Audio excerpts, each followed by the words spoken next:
చింత చచ్చినా పులుపు చావలేదు అనే ఒక సామెత ఉంటుంది.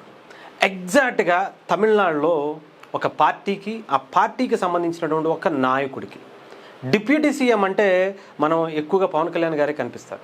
బట్ ఇంకొక విషపురుగు కూడా ఉంది.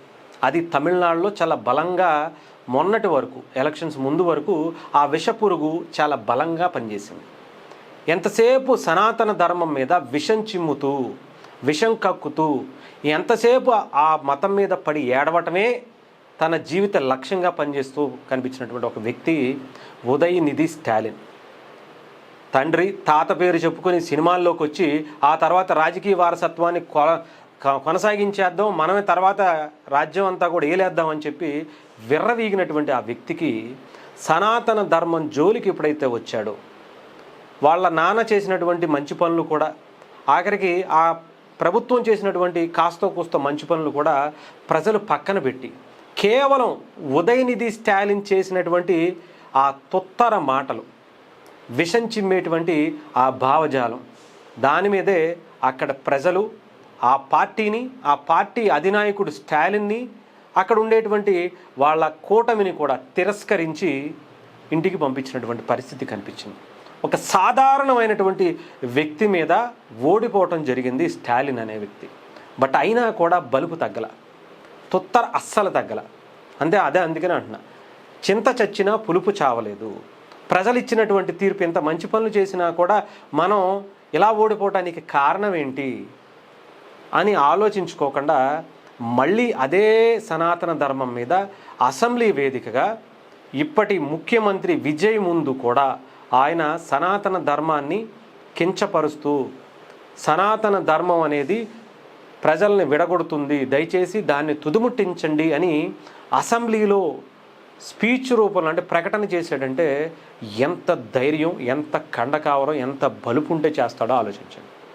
ఇంకా తన నరాల్లో హిందూ ద్వేషిగా, హిందువులకి, సనాతన ధర్మం మీద విషం చిమ్మటం అనేది ఒక ప్రతి నరాల్లో తనకి ఇంకిపోయినటువంటి పరిస్థితి కనిపించింది.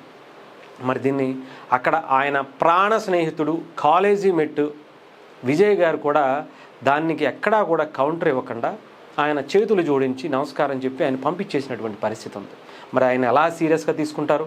అసలు సిసలైనటువంటి సెక్యులర్ పార్టీ అంటే ఏంటో, సెక్యులర్ భావజాలం అంటే ఏంటో, సెక్యులర్ ముఖ్యమంత్రి అంటే ఏంటో చూపిస్తానన్నటువంటి విజయ్ మరి ఇప్పుడు ఏం చేయబోతున్నారు?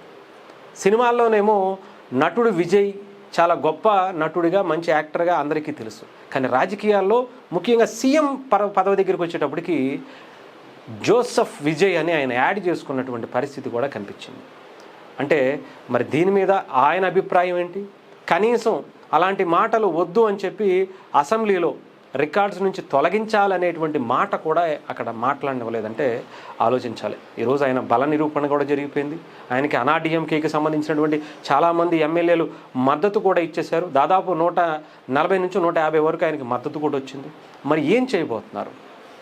స్టాలిను, ఆయన తండ్రి, ఆయన తాత, అంటే ఉదయనిధి స్టాలిన్ కావచ్చు, వాళ్ళ తండ్రి స్టాలిన్ కావచ్చు, కరుణానిధి కావచ్చు, వీళ్ళందరూ కూడా తీవ్ర హిందూ వ్యతిరేకులు అనేది మొదటి నుంచి అందరికీ తెలిసింది.